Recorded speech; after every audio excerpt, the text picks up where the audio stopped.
na kurang ni apa bahkan hamoy kaya sugaya kisi-kisi ujit na ihuwi tanga pagkatan jani ay ko'y bahkan hamoy sinakoy na binuwi tanga pagkatan jani ay ko'y ito lamtan aking kung may sinalang masina hamoy kumoy kaya raw kinahuro yung sa kung may imadyo marang sila hamoy amoy machudo ang mga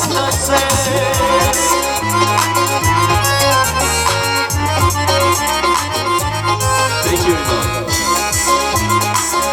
Thank you.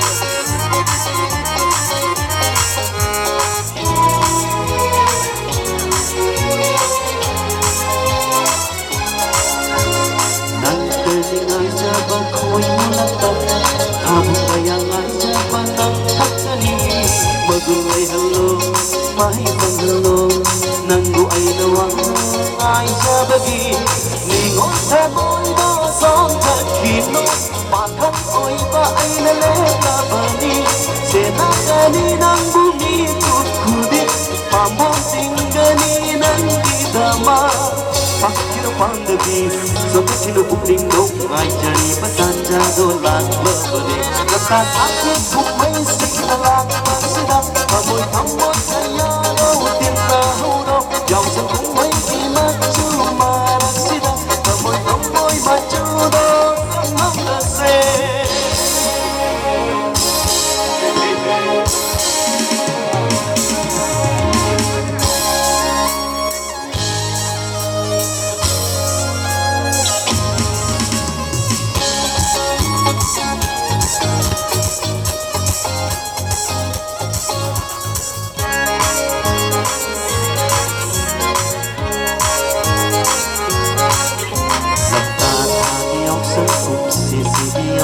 Bung fancy, taban betul nasi, sampai lagi yang sang, si yang sang, bung fancy, taban betul nasi, kuda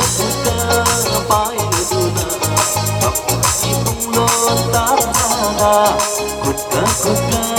pai neduna, si wali sana tuna, kita huruf amoy okisi, sana huruf. Bakit ako kung may sinalang masina Amoy kaya raw tinahuro Yung sa kung may imadyo marang sila Amoy machudo sa mga sin Napahagi kung may sinalang mana Amoy anisay tinahuro sin Yung sa kung may imadyo marang sila Amoy machudo sa mga sin